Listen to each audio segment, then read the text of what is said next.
C'est dans le cadre des préparatifs du colloque sous-régional Tradition et biodiversité au cœur du développement durable en Afrique centrale qui se tiendra du 27 au 29 août 2025 que la branche féminine de l'ONG Éveil d'Afrique a organisé cette conférence. Placée sur le thème « Femmes, société civile et engagement à la préservation de la biodiversité », cette rencontre a permis à la femme d'être sensibilisée sur les questions environnementales. Des communications axées autour de cette thématique ont été développées, à l'instar de l'éducation scolaire et la biodiversité, la femme dans la société civile et à la préservation de la biodiversité. Alors, le programme que moi je coordonne a pour but de renforcer la capacité des femmes des OSC dans le bassin du Congo. Parce que la plupart du temps, on a les OSC, on a les femmes qui y travaillent. C'est pour moi un grand challenge de voir les femmes ici aujourd'hui.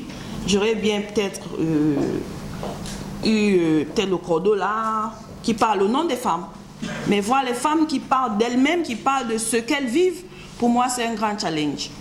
Et c'est de ça que notre programme s'appuie, pour donner la possibilité aux femmes des OSC du bassin du Congo qui s'impliquent dans tout ce qui est gestion de ressources naturelles, dans tout ce qui est gouvernance de ressources naturelles, dans la justice sociale et environnementale, de pouvoir avoir ne serait-ce que confiance en elles-mêmes, de prendre la parole en public. Oui, déjà nous pensons soumettre une proposition de manuel scolaire.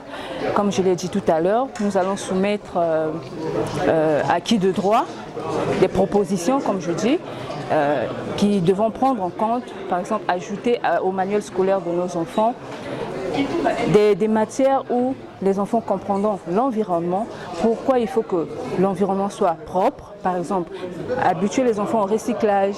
C'est vrai que nous le faisons déjà, nos enfants au maternel, il faut nettoyer la cour, nettoyer la classe, mais aussi il faut les apprendre aussi la culture de planter un arbre.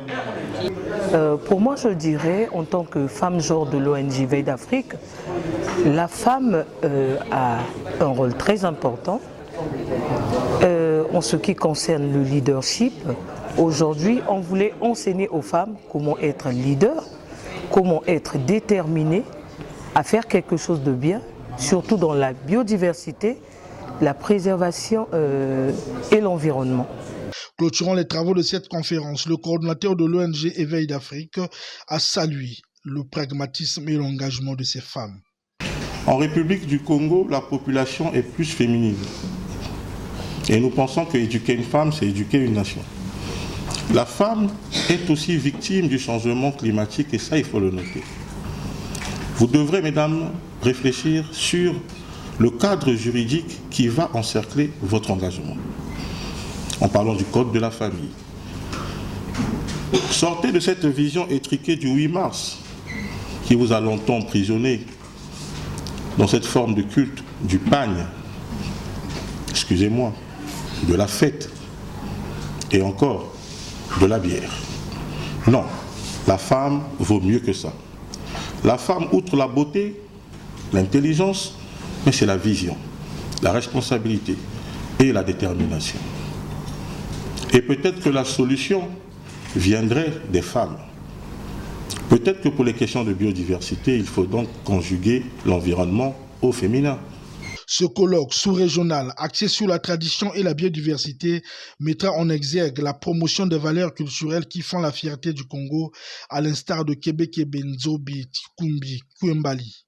Pour la valorisation des langues locales congolaises, l'assistance a eu droit au chant de l'hymne national, la congolaise en langue vili.